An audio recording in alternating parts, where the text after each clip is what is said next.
Hello. In this episode of the A is for Architecture podcast, Paul Chatterton, Professor of Urban Futures at the University of Leeds, discusses parts of his quite recent book, Unlocking Sustainable Cities, a manifesto for real change, published in 2019 by Pluto Press. In Unlocking Sustainable Cities, Paul challenges the myth of the contemporary city as a liberating space of choice and self-expression, arguing instead that they increasingly breed individualism, status anxiety, and dwindling compassion. As a radical alternative, he calls for a transformative urban shift focused on four key systems: transport, energy, nature, and community, guided by compassion, imagination, experimentation, co-production, and transformation. It's a bold manifesto for cities built not just to function, but to care. A is for Architecture, a podcast about architecture, buildings, urban culture, and space. Hello, and welcome to another episode of A is for Architecture. I'm talking today to Professor Paul Chatterton. We're going to be talking about Paul's relatively recent book, Unlocking Sustainable Cities, a manifesto for real change, which you published with Pluto Press. Paul, thank you ever so much for taking the time to speak with me. Before we get going into discussing the book, as per usual, would you be so kind as to introduce yourself? Delighted. Thanks, Ambrose. So I'm Paul Chatterton, and I'm currently Professor of Urban Futures here at the University of Leeds in the School of Geography. I suppose I'm a lifelong geographer. And I've been at the University of Leeds for nearly 25 years now, but certainly I've been looking at urban regeneration and alternatives in the city, especially around sustainability and climate change and social movements for a good 20, 30 years now. So very excited to talk to you. So what's an urban futurist? Well, there's lots of, there's a whole subdiscipline of future studies. And I suppose a lot of it is quite technical. It's about building different scenarios and agent-based modeling on how different future scenarios might play out. Yeah. I suppose I bring a more kind of qualitative social science aspect to that. So I'm interested in urban futures, possible urban futures, and I've been teaching on this for 20 years now. And I'm interested in I suppose, animating people's imaginations. Yeah, like how can we think differently? How can we bring in different possibilities to the way the world is? And that might be about governance, it might be about, culture and society, it might be about institutions or the way we spend money and allocate resources. But I'm really in the game, in the game of like different, how can we do things differently beyond the status quo? So that's what urban futures means to me. And it's not just future as in the distant future. The future for me is a bit more prefigurative, that the future is now, like the next second, the next thing we do. So how do we make the future exist in the present in that kind of, Gandhian prefigurative way? Yeah, make the future begin. Rather beautiful, but it's not, by the sound of it, not something to do with necessarily the physical infrastructure or your research particularly. It sounds to me more like you're interested in social organization and the nature of governance as a broad factor in city making. Well, actually, I'm more interested in system change. And one of the components of that system change is like hard stuff, pipes, buildings, wires in the ground and on top of the ground. So for me, system change is how do we change the buildings? How do we change the people? How do we change the infrastructures, the financial systems, the institutions, all the things that come together to create that system, so be it housing or be it education or be it water or energy or transport, how do all those things coalesce? And we call it a system. So some of that might be about buildings, some of that might be about softer stuff like how we organize ourselves and how we allocate money. So I'm very much interested in the physical manifestations of that. But that is downstream, isn't it? That's the stuff that happens as a result of a lot of earlier work in terms of visioning how that system can be configured and hardwired.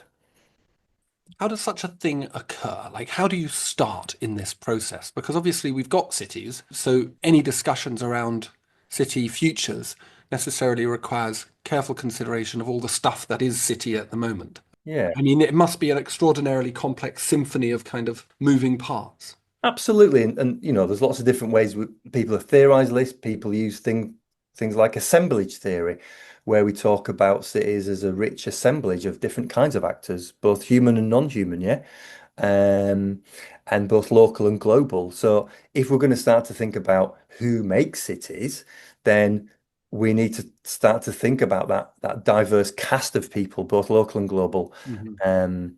and in different kinds of institutions.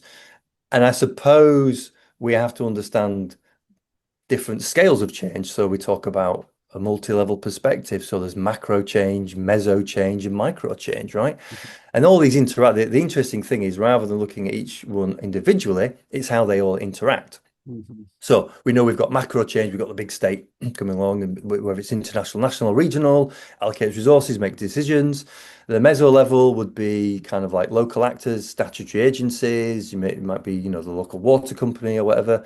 Then we've got these little micro actors, yeah, who are developing niche innovations, trying to experiment on the ground. And what I'm interested in is how not different parts of the machine, but how the machine interacts. Yeah, how those niche innovators engage with those local state actors and engage with the national agencies and the international agencies to create almost this new kind of logic which breaks the status quo. So at times, so we have the status quo ticking along, yeah, and then there'll be a new formulation, actors at different levels starting to act differently, and then we'll get this new equilibrium forming. Yeah?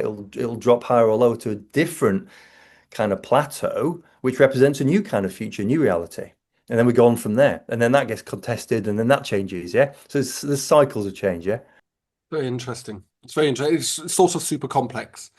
And I like that a lot. But the reason why I suppose I approached Pluto and you to discuss this book is I'm fascinated by the issues around city making and city futures in thinking through it from a kind of built environment or architectural lens, which is much more narrow, I think, much more Yep. design orientated, perhaps, than your book. You're up in Leeds, obviously. Yep. Leeds has this wonderful history, bisected by a giant motorway for God knows what reason.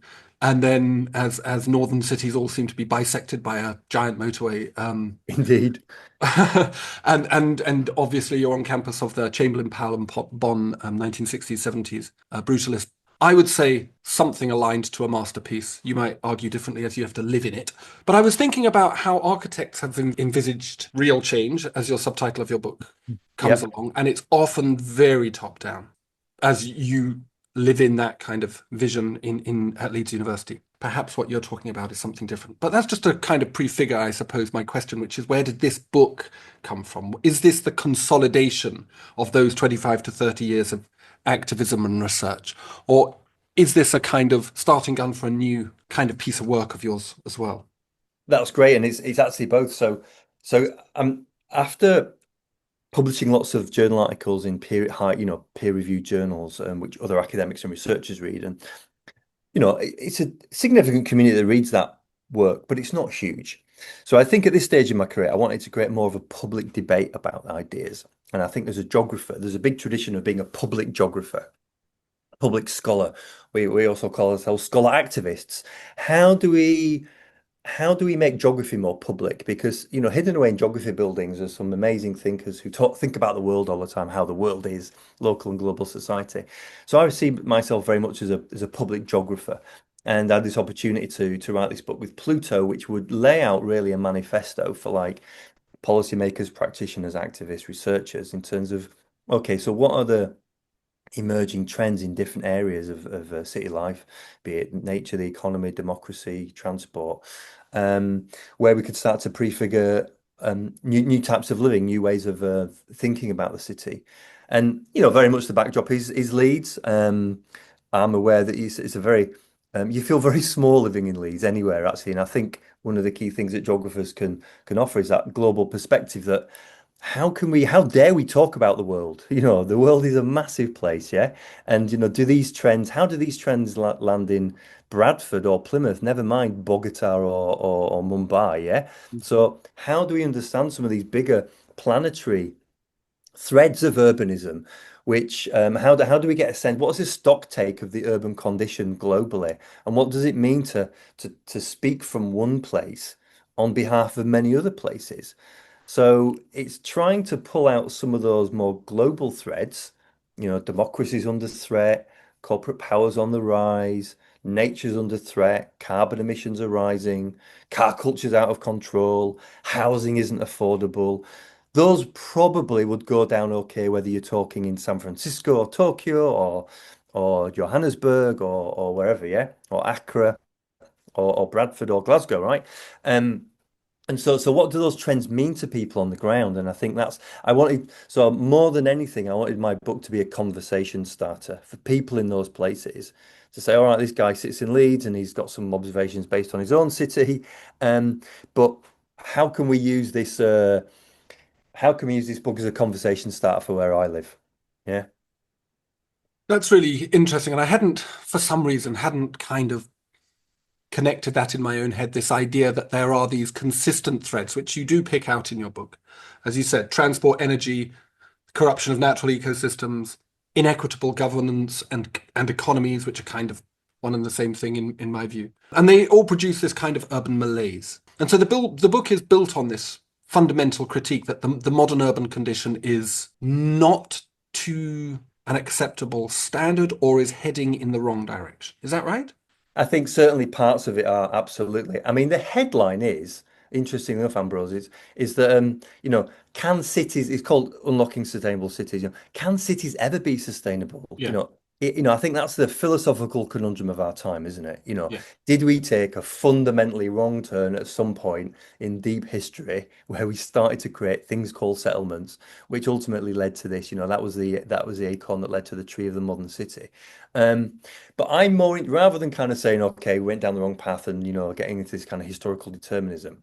It's like cities are remade under in every and architectural patterns are remade under every different historical era. Yeah. And therefore there's no reason why, so if the kind of pre-modern city gave birth to the industrial city, gave birth to the post-industrial city, what comes next? There's no reason why there cannot be along the lines of people like Murray Bookchin, a much more liberatory city, which has a completely different urban form, a completely different form, represents a new phase in human settlement, which represents a much greater alignment between people and planet, between ecosystems and human systems. Yeah. So we make cities under different different social circumstances. We've got ourselves into a bit of a pickle at the moment. The late capitalist city is facing very, malaise. Absolutely. That's not to say there's not a lot of progress, in terms of, vaccine rollouts, in terms of child mortality, in terms of universal education, So some of these are the big threads, the more United Nations agenda, which we are making progress on some of those. But I think, the bigger backstory is, for me, what is a city for? Yeah. What actually are we all gathering together in cities for as a human population and a planetary level? Because if we're heading towards 70 or 80% of humans living in something like urban areas, right? Like what what is the point of that? What is the role of that? I'm not saying it's pointless. I'm saying what are we trying to do as a global humanity? Yeah. And what do we need our settlements to do if we are all going to gather together like that?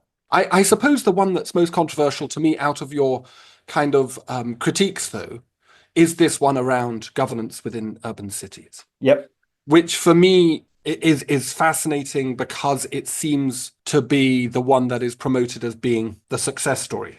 Obviously cars are out of control. I don't think there's much to discuss about that. And we had last week the mayor of London declaring that they're going to start selling off the land on the green belt to fill around London to fill up with housing that will resolve the housing crisis. Though God knows how, because it's not going to reduce the house prices, is it? I mean, that would be economic suicide or political suicide for any politician to actually tank house prices, Yep. put everybody in negative equity.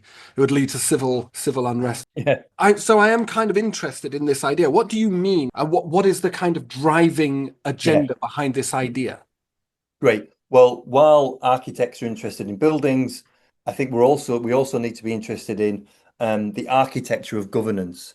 And I think that's the key thing for me is that, how we design our governance and information systems really determine the kind of outcomes we get. Yeah. Yeah. Be it whatever housing, mobility, literally buildings. And I think what we've got in certainly kind of Northern European cities is a 19th century governance system trying to address 21st century problems. And I think that's at the heart of it. And this will work out differently in different places because there are some real innovations happening in governance, people trying to do more urban lab style experimentations, trying to do cross silo working, trying to innovate with new leadership styles, mayors, and all that kind of stuff, and citizens' assemblies and citizens' juries. But I think at the heart of it, we invented our governance systems as the industrial system emerged, right?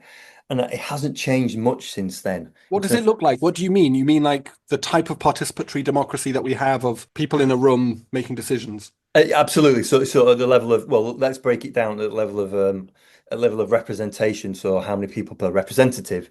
Um, the spaces of representation. So the town halls, the community meetings, and then the processes of how decisions get made through committees or super councillors or executive members.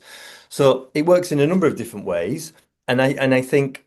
Um, on top of that, then we've got a whole set of new issues around misinformation, disinformation, around the rise of right-wing populism, which local authorities in particular are very susceptible to because they're the least resourced and least able to respond to those threats.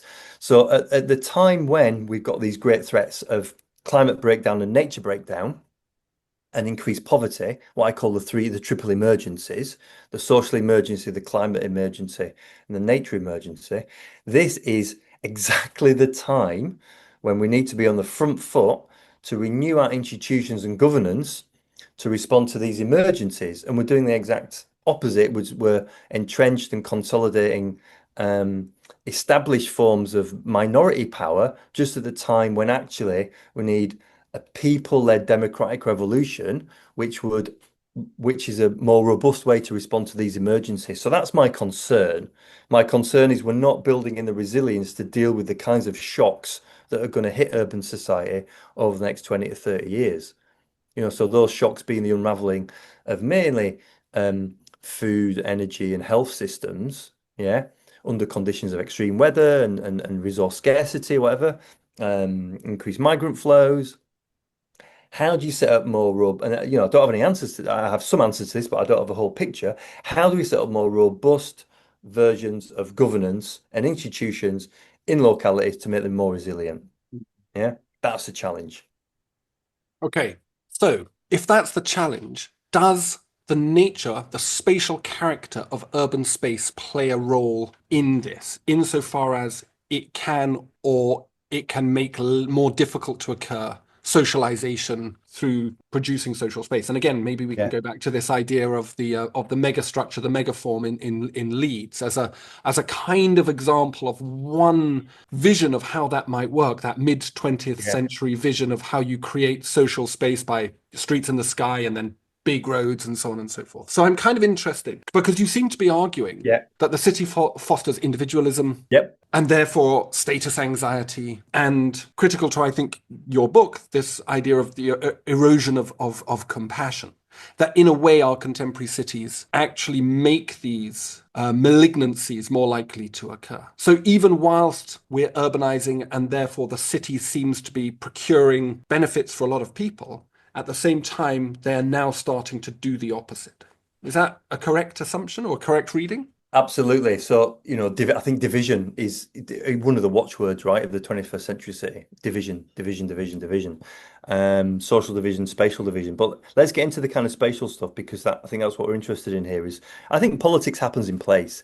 And I think, yeah, let's get into the urban form. The urban form plays a key role in the kind of politics and governance of the city. And so I think let's take the town hall, the classic town hall. We need to break that model, right? We need the civic town hall model needs to be distributed, needs to be fragmented across many different locations. And I think for me, architecture becomes the backdrop of a civil renaissance, right? So our buildings will always be buildings, so we need to retrofit our cities, right? And we need this kind of like in the very kind of Patsy Healy type way. We need this resurgence of micro planning, yeah. And I think what we need to see every building as an everyday mundane backdrop, which can be reharnessed to tackle the crises which we face, and that's food, energy, transport, water, nature, whatever it is. There needs to be a huge repurposing of the urban fabric as it is And especially the spaces in between buildings, that good old metaphor of like, you know, where we're underusing the spaces in between buildings. Most space in between buildings are designated for the movement of private vehicles, right? So how do we retrofit both the spaces between buildings and buildings through this micro planning renaissance where we can create an institutional framework which gives community councils control of the spaces to allow them to use that to tackle the crises and emergencies that they face. And that could be a university building like the Chamberlain one I'm in, right? So rather than tearing it down, this is not on the manifesto for tearing things down. This is a manifesto for micro planning reuse. And therefore, you would get this absolute bubbling up renaissance of grassroots energy. But the key thing, not in an unregulated way, but harnessed through some element of top-down coordination and support. Yeah, what we call a participatory state. So the participatory state would have a role in this to say, this is brilliant. We recognize that you lot are part of the action because at the moment, the big state plays to the big corporate playbook. The likes of KPMG, Accenture, whatever, I'm not picking anyone in particular, but they're all out there. BlackRock, Vanguard. Yeah. I think we know them. Yeah. So they have a playbook, they say to cities like this is how you should run a city, and this is how you need to privatize your resources, this is how you need to like control your assets, and then regulate your land. And so that playbook is rolling out, right, and across the world. So it's a very globalized one as well. So we want a different playbook. Yeah, we want a different one, which is civic minded, which brings together different coalitions of actors who want to break out of that business as usual. And using the stock of assets in the city will be absolutely key to this because they're already there, aren't they? They're already here for decades to come. And they're great. So they just need to become a mundane backdrop to everyday life that's going to be much more invigorated and enjoyable and prosperous. Yeah. So this is not a manifesto for less. This is not some kind of hair jumper manifesto, right? This is like, how can we take what we've got and actually make it into the real abundance for everyday life? Yeah. I've got some great examples we could talk about later. Yeah. That would be very interesting to hear some of these examples where this is being tested or this is being tried out. Yeah. I mean, for example, I spent quite a lot of time building a new build project in Leeds, this Lilac Grove housing cooperative where I live. We built 20 straw bale houses. We bought an old school site in Leeds. The school had gone years ago. And we built these beautiful 20 straw bale houses. Check out our website. It's lilac.coop. And, we lead a very happy life there. It's a cooperative, it's community led, it's natural materials. But the point is, that takes quite a lot of work to buy a bit of land to build some houses to get it all together, right? But how do we take, any street on the planet, a regular street, we could start to limit car movement on it. We could put the car park into the side if people still want cars. We could communalize the back gardens. We could do food growing. We could make the middle house a gym or a library or a bar or a cafe. We could put Pilates studio on one of the ends. We could put food growing in the streets and apple growing. So you could take the very mundane, suburban cul-de-sac and translate it into a space of joy and hope, yeah? And all those different system changes I've been talking about could be interlayered onto it. And that would be one of the most exciting things we could do. And it wouldn't need many diggers in the ground. It wouldn't need much capital investment. But what it does need is to change hearts and minds.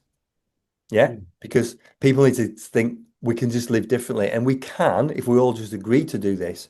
But the difficulty is that that's the kind of infrastructure challenge we can get on with. We can just impose it, but changing the hearts and minds, getting people to want to live differently and live differently, is a completely different ball game. Because one of the things it needs is for people to be unleashed from debt to be able to live differently, and that's one of the key motifs of the book. Is that we people can't live differently in cities because we're so bound by the cost of living. Yeah, be it housing, transport, work, energy, Yeah. right? And it's very difficult to feel free for new ideas if you just have to keep it all going in the rat race. Yeah. Yeah. Bought myself my first house 4 years ago, Yeah. and it's the biggest swizz ever. Yeah. And it just kind of blows my mind that we've become ambivalent or addicted to this system, which is quite obviously pathological. Like, it's obviously making people unwell. They don't get to live their lives as they would choose, they don't get to self actualize.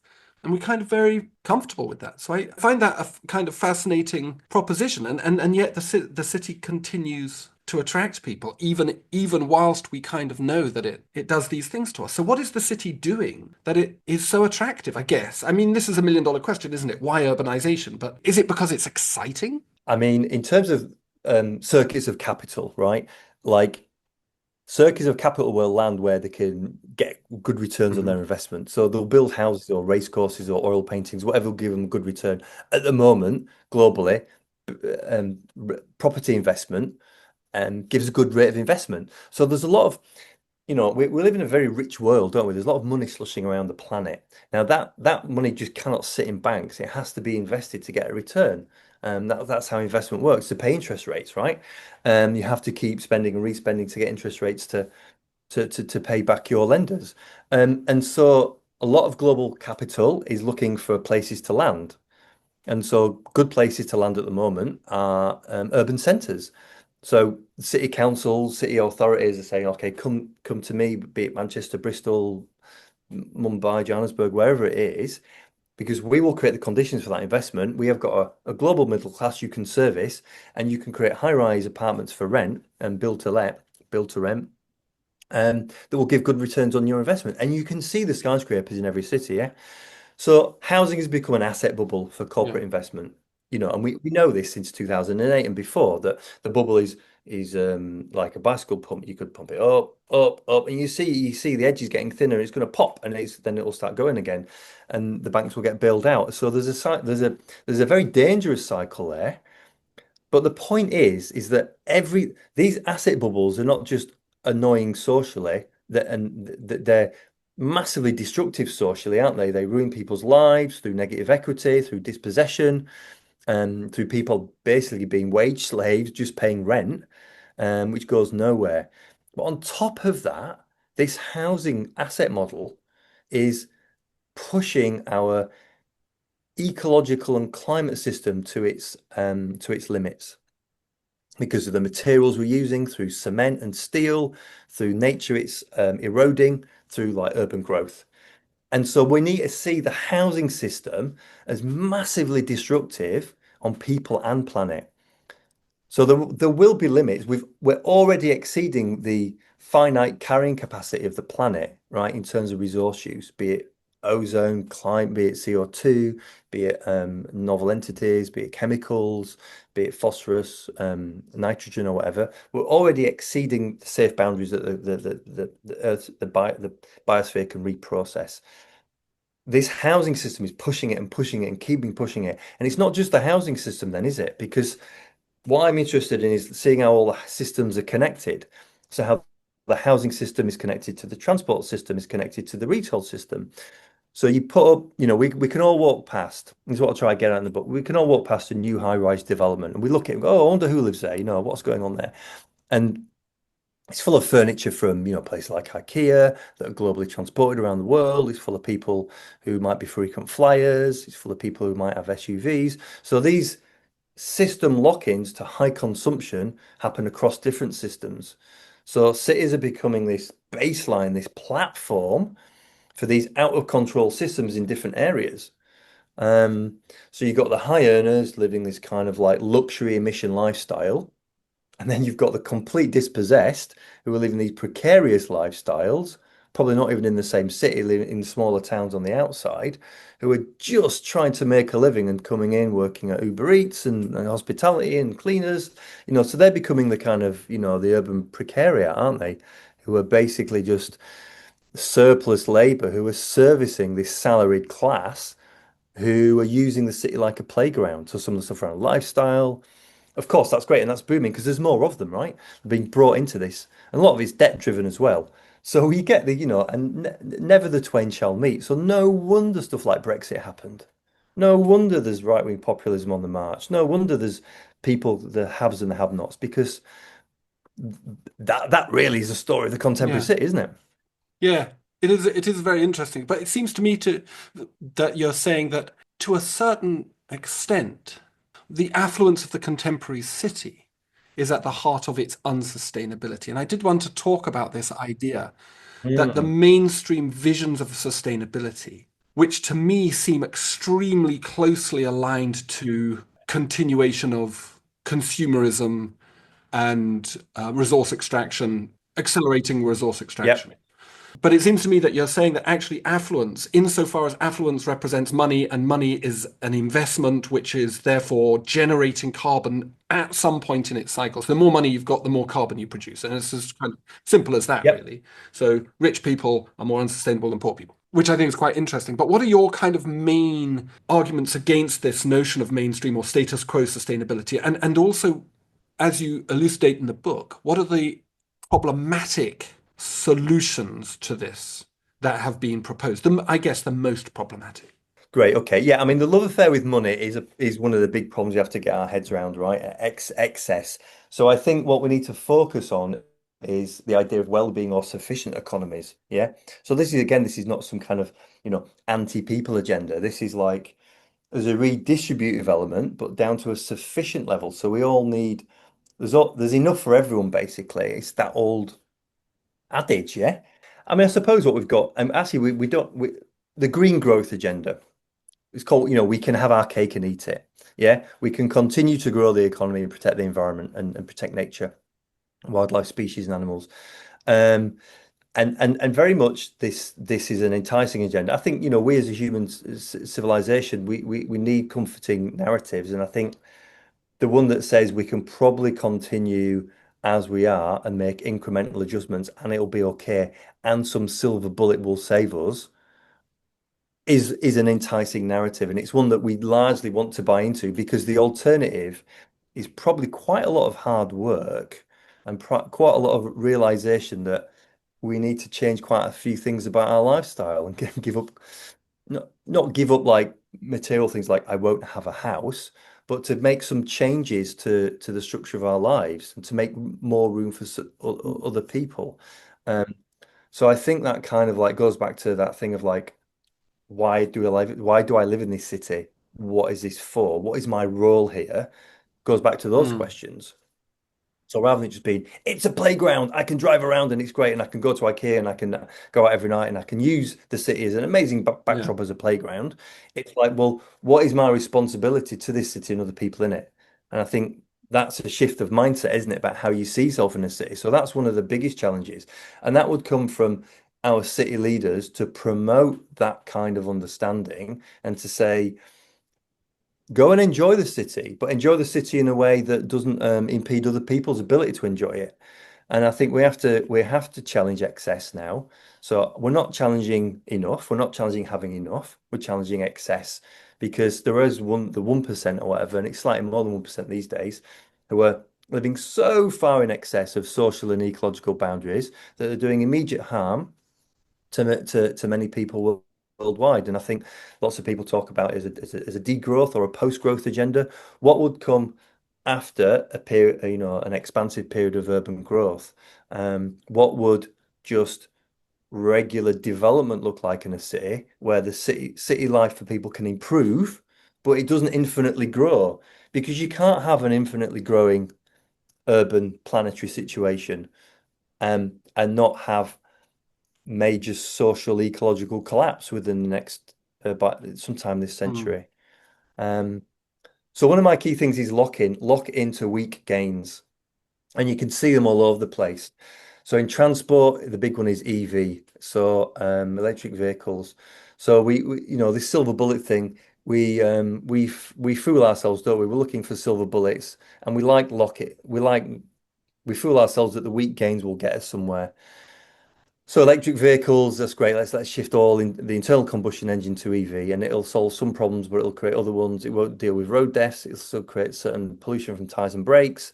It doesn't do anything about some of the things probably we're interested in terms of street life and street culture. It's still urban space full of mhm, cars. They're just electric cars, and it goes with state. It goes with the same kind of status ramping up around having an electric Porsche or whatever, So there's still creates that cycle of status anxiety. You can see it in housing, lock into we just need new houses, da, da, da, da, da. We see that. But if we're just going to do the same blueprint of volume built corporate suburban housing, that isn't going to solve any problems. It creates a house unit, but actually it just creates a series of problems around it. And you can replicate this kind of thing for every urban system that we're locking ourselves into things which produce very weak gains or no gains. Actually, all they do is they consolidate profit for a small amount of monopolistic players in Hmm. that sector. They certainly do. So in chapters 4 and 5, you've got the common city and think big, act small, start now, which both the fifth chapter you've mentioned already. Yeah. You advocate for community-driven economies, democratic innovations, and you've mentioned and spoken about some ideas around that. I would be very interested to hear of some examples of that. To me, it seems that you're advocating this kind of co-production, this Eleanor Ostrom-like co-production, where there's a kind of synergy generated between political authority that needs to operate at a larger scale. Say, for example, like it or lump it, defense spending or education policy or healthcare policy in a country with a socialized healthcare system like Britain. How do you see this working out? How do you see this grassroots and innovative democratic accountability in urban governance and urban change marrying with scaled government? Yeah, great. I mean, one of the exciting kind of we need innovations in municipal level governance, yeah. At the city scale, we need, I call it the middle out revolution. There's this missing middle, right? The top down does well, it exists, government's well resourced, well supported. There's a whole bunch of micro Mhm. innovations at the grassroots level. There's this missing middle. And I think we see it maybe more in places with social democratic histories like Germany, Catalonia, bits of France, where you've got strong civic brokers who can support grassroots innovations, but also negotiate upwards with the state, pull down resources, and align state actors with those grassroots needs. So, there's things like there's big cooperatives in Catalonia, there's Mondragon in the Basque Country that's been there for a while. There's elements of kind of community industrial strategies emerging in places like London and Dagenham with this participatory cities initiative. So we need that kind of community-based anchor organizations, they call them, these community anchors, to get together to create almost like a new municipal power. I mean, a few years ago before COVID, there was this whole kind of fearless cities network based around stuff happening in Barcelona with the mayor at the time, Anna Colau, and this sense that actually we could create you can have a popular social movement, but at some point they've got to get their hands on municipal power and go from protest to power, yeah? So they've got to then start to say, okay, how would we, if your big thing is there's no affordable housing in the city, then shift that from protest to municipal power and let's create an agenda for how we would do a citywide affordable housing agenda. So those kinds of shifts, I think those kinds of shifts are needed. And it would take a lot of people, a bit of time to organize. And, it's that classic thing of marching through the institutions.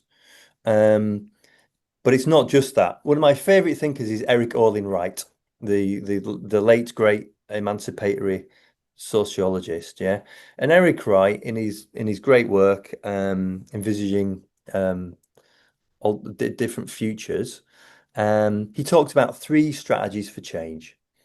And he talked about, and these all need to happen at the same time. So the first one's ruptural, the break. You've got to smash your way through. I mean, in the old days, it was rolling the tanks into the town square, right? But given that we're not going to do that, rupture. How do we break stuff? How do we break narratives? How do we kind of like break into power? And that might be protest movements like Extinction Rebellion or whatever, as well. The strong tradition of civil disobedience.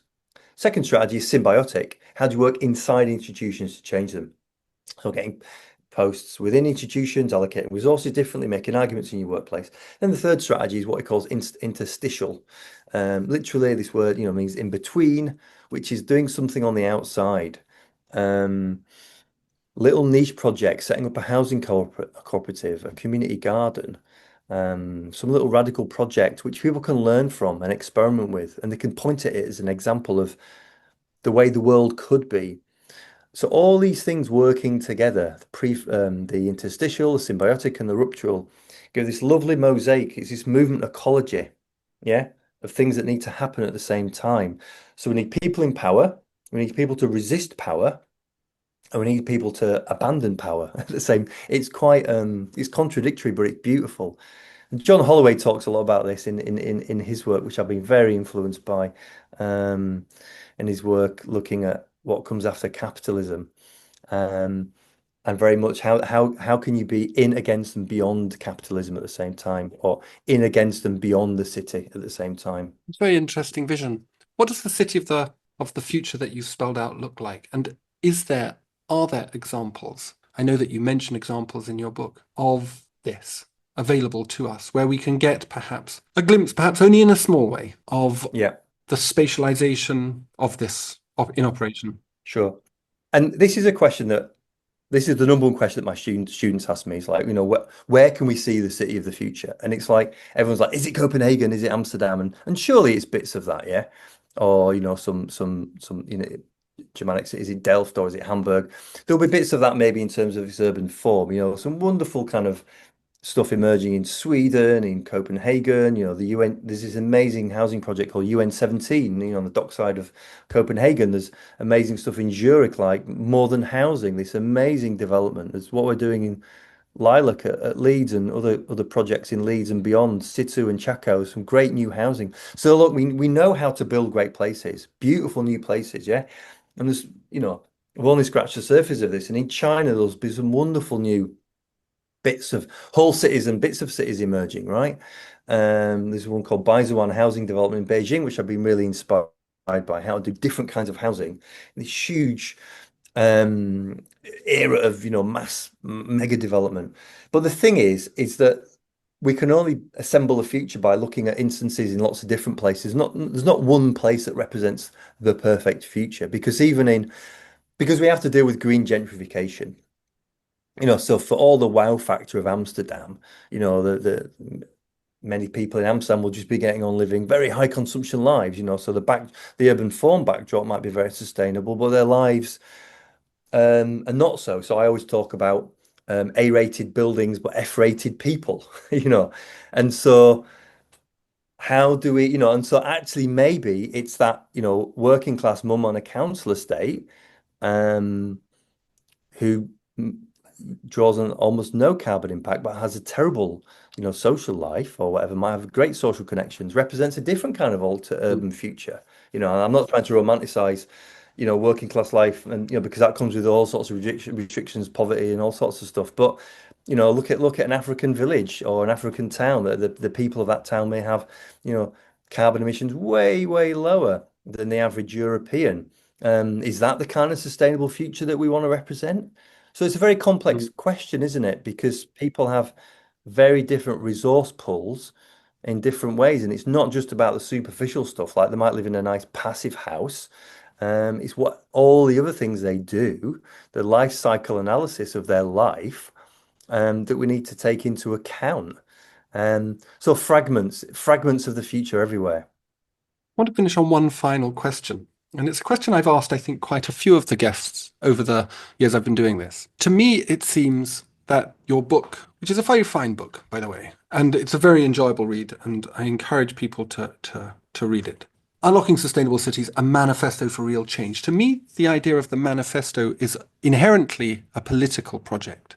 But at the heart of it, your book seems to be advocating for, or perhaps even pleading for, a kind of interior change. It's kind of got this character of I'm not going to say it in a critical way, but it's almost like a religious or spiritual demand for a reforming of the human community. It seems to me that the political is leading a demand for personal change. I mean, is that fair, or do you see this manifesto as operating at the level of structure and leaving the individual at peace? Well, okay, and there's big debates there about the relationship between structure and agency, and so in my mind, I wouldn't separate the two, yeah, because we all have agency, collective and individual, and that creates structures, and those structures influence agency. But so I would very much see this as a joint project in terms of fundamentally changing agency, and some of the comments I made earlier about a sense of purpose. Why are we here? What is the point of being a human or being an urbanite? What do we want to do in terms of relationship to our infrastructures, our other people? And who are the different actors that will make change? And actually, my latest book, the one that just comes out after that, is called How to Save the City, A Guide for Emergency Action. And that just came out with Agenda Publishing. So that takes forward some of these ideas in terms of I call it this breakaway coalition. So more than anything, rather than throwing out of the balloon basket one particular sector, like getting rid of the corporate world or like getting rid of the evil politicians, my reformulation is as follows: that there'll always be four different sectors in society: the civic sector, the public sector, the private sector, and the research sector. Right, these four sectors have always got together, they've spun a web, and they've created places. Right, in an academic sense, they're called the quadruple helix. They interact. Right, research, public, private, civic. Now they've always got together, and we just need them to get together in different ways now to spin a new story. So we need the entrepreneurs, we need the researchers, we need the public officials, and we need the civic leaders to all get together and to say, no longer are we going to just spin the same story, create the same cities, but we're going to formulate a breakaway coalition. So the most exciting things that I've seen documented in this latest book is instances of these breakaway coalitions, who can bring their resources from their respective institutions and their positionalities and say, let's make change in a different way. So it's mayors getting together with breakaway scientists and civic leaders and saying, look, let's do things a little bit different. Then what's the latest evidence? How can we do this a bit differently? So that's an agency changing game. That's individuals changing their own hearts and minds and changing the hearts and minds of the citizens in the city. Brilliant. What a perfect point to finish on. Thank you so very much, Paul. That's really, really wonderful. Great. Thanks for your time. It's been really interesting chatting to you. Thank you very much, Ambrose. As Roland Clark intoned, and on this night it brings us together like a family reunion every week. We eat, we drink, we laugh, we play, we stink. So for all you hip-hoppers, you doo-woppers, name-droppers, you pill-poppers, come into our house to get deep. Maybe Roland's rhyme, in a small way, is a bit of what Paul's proposing. Have a read and a ponder and find out. Thanks to Paul for taking the time to speak with me, and to Pluto Press for the PDF. Links to all that are in the podcast description as ever. And thanks for listening.